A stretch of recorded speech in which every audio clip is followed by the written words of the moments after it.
Hello students, आज हम बात करने जा रहे हैं orthogonality property of Legendre polynomial की। तो जानते हैं लेजेंडर पॉलिनोमियल की ऑर्थोगोनल प्रॉपर्टी क्या होती है। So the orthogonal property for Legendre polynomial is given by integral -1 to +1 pmx dot pnx dx is equal to 0 जब m और n आपस में बराबर नहीं है। राइट अगर आप लेफ्ट साइड देखें तो यहाँ pmx और pnx लिखा गया है। जो प्रीवियस वीडियो था हमारा उसमें हमने बताया था pnx होता है solution of Legender differential equation of second order.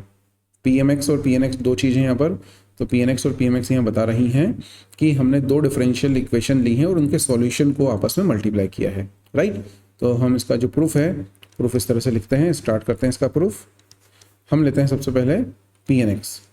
तो late pnx is the solution of a differential equation given by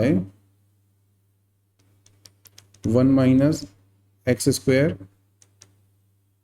d2y by dx square minus 2x dy by dx plus n into n plus 1 y is equal to 0. Similarly, now I am assuming that pmx is solution of another Legendre equation given by 1 minus x square d2z by dx square। हमने क्या किया है यहाँ पर, जो independent variable था वो same रखा है और जो डिपेंडेंट वेरिएबल है उसमें z ले लिया है in place of y। This is dz by dx plus n, और n की जगह हम यहाँ क्या ले लेंगे, m ले लेंगे। राइट क्योंकि pm लिखना है तो m into m plus 1 z is equal to 0। Right अब हम क्या कर रहे हैं, मान लीजिए ये इक्वेशन नंबर 1 है और ये इक्वेशन नंबर 2 है। अब हम इक्वेशन नंबर 1 में मल्टीप्लाई कर देंगे z का और उसको ऐड करेंगे, इसको हम सब्ट्रैक्ट करते हैं। 1 में z का मल्टीप्लाई किया and then subtract, equation number 2 में मल्टीप्लाई कर देंगे y का and then take the subtraction of these two. तो यहाँ से क्या लिखते हैं, देखिए अब हम लिखते हैं, जब मल्टीप्लाई किया आपने पहली इक्वेशन में हम मल्टीप्लाई कर रहे हैं z का, तो क्या बन जाएगा, z का मल्टीप्लाई सब जगह हो गया, यहाँ पर y का मल्टीप्लाई सब जगह हो जाएगा और 1 में से 2 को माइनस कर रहे हैं। तो टर्म बाय टर्म में लिखता हूँ। 1 माइनस एक्स स्क्वायर कॉमन आ जाएगा, फर्स्ट टर्म को देखें अगर आप ध्यान से, तो 1 minus x square is common here. अब आपने किया मल्टीप्लाई यहाँ पर z का, तो inside the bracket I can write z d2y by dx square, यहाँ पर आपने मल्टीप्लाई किया है y का, y d2z by dx square. अगली टर्म देखिए, यहाँ पर 2x कॉमन आ जाएगा, तो माइनस का 2x इनसाइड द ब्रैकेट, यहाँ पर आपने मल्टीप्लाई किया z का, तो z dy by dx minus कर रहे हैं आप इसमें से y dz बाय dx को।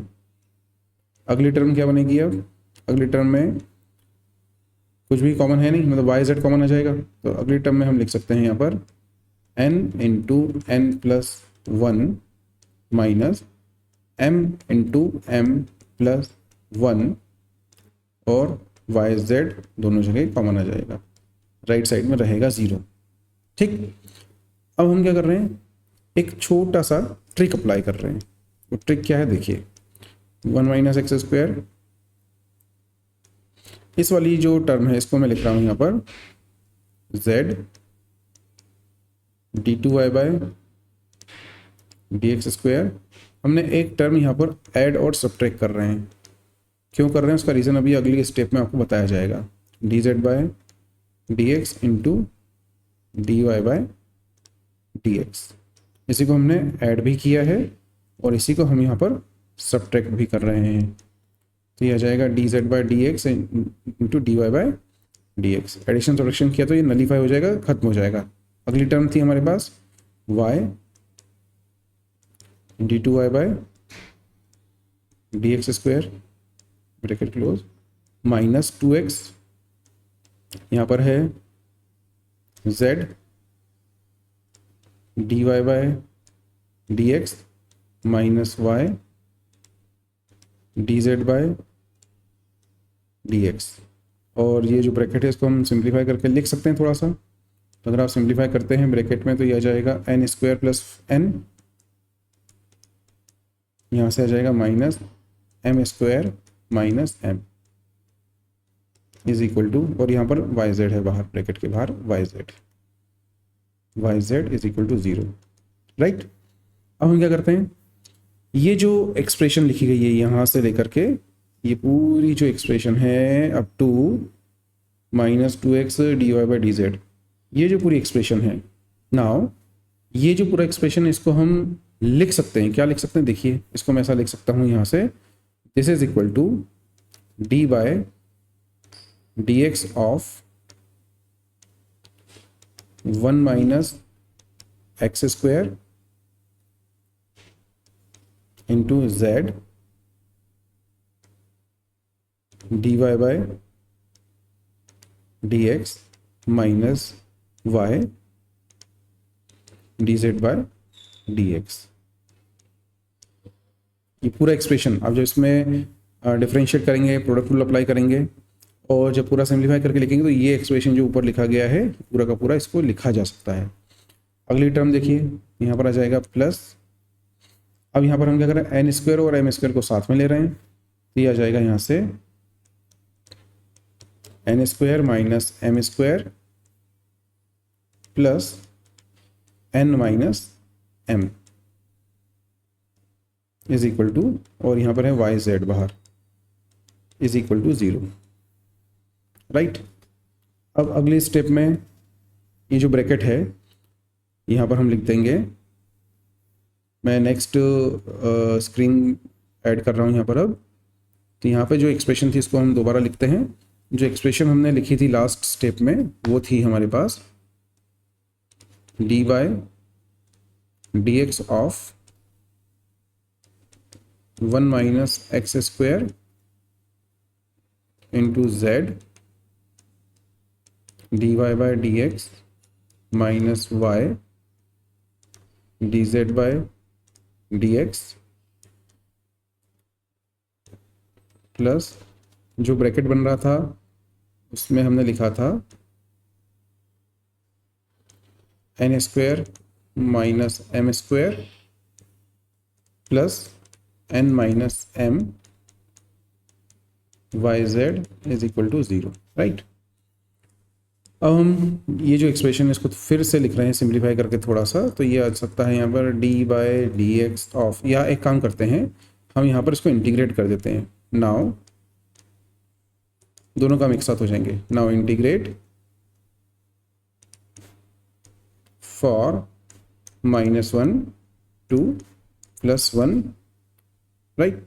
तो क्या मिल जाएगा, इसका इंटीग्रेशन हो जाएगा -1 to +1 d by d x of 1 minus x square inside the bracket z d y by d x minus y d z by d x. इसको हम कर रहे हैं integrate with respect to x, plus second integral आ गया। अब यहाँ पे जो ब्रैकेट है इसको देखिएगा, एन स्क्वायर माइनस एम है तो इसको हम क्या लिख सकते हैं, n plus m, n minus m plus n minus m, right. और ये पूरा का पूरा कांस्टेंट पार्ट है, इसको हमने बाहर रखा, जो अंदर की तरफ इसको इंटीग्रल में रखा। तो this is -1 to +1 y z d x is equal to 0, right.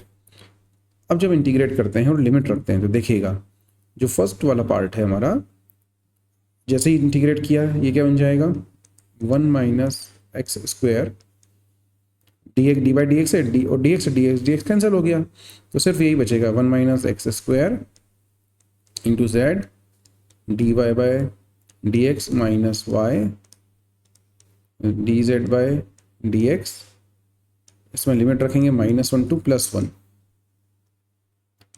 Plus इसमें जो सिंप्लीफाई किया तो हमने n plus n minus m दोनों जगह कॉमन आ रहा है, n माइनस m को कॉमन ले लिया तो अंदर ब्रैकेट में बचेगा n plus m plus 1, n है ये,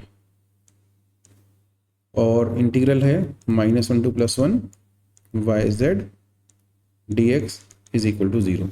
अभी जो इंटीग्रल है इसमें 1 माइनस एक्स स्क्वायर की वैल्यू 0 हो जाएगी, अपर लिमिट और लोअर लिमिट दोनों केस में। तो 0 का मल्टीप्लाई जब यहाँ किया जाएगा तो इट विल बी 0। तो हम यहाँ लिख सकते हैं this first bracket become 0 plus n minus m into n plus m plus 1 integral -1 to +1 y z d x is equal to 0, right.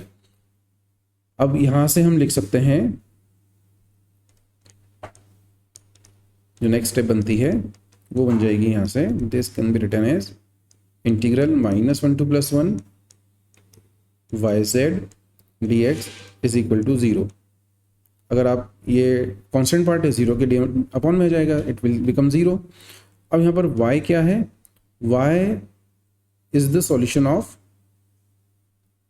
Equation, the Legender equation for y, और z क्या है ना, क्योंकि हमने माना था y d2y by d x square की पहली इक्वेशन थी और दूसरी इक्वेशन में z के टर्म में लिखा, तो यहाँ पर y जो है ये है हमारा equal to p n x, और जो z है वो इक्वल है हमारा पी एम एक्स के। क्यों? क्योंकि this are the solution of Legendre's equation. तो यहाँ से हम लिख सकते हैं this is equal to -1 to +1 p n x into p m x d x is equal to 0। तो यही हमारी ऑर्थोगोनल प्रॉपर्टी है, and hence we have proved the orthogonal property for Legendre's polynomial. बहुत सिंपल है, सिर्फ एक step हमें याद रखनी है जो हमने जहाँ पर ऐड और सब्ट्रैक्ट किया था एक टर्म का, just try to remember that, और उसके बाद में बहुत इजी वे में हम orthogonal property for Legendre polynomial को कर सकते हैं। आई होप ये आपको क्लियर होगा। अब आगे हम अगले वीडियो में पार्शियल डिफरेंशियल इक्वेशन के सॉल्यूशन को डिस्कस करेंगे। पार्शियल डिफरेंशियल इक्वेशन क्या होती हैं उसको डिस्कस किया जाएगा और उनके सॉल्यूशन को हम डिस्कस करेंगे। Thank you very much, have a nice day.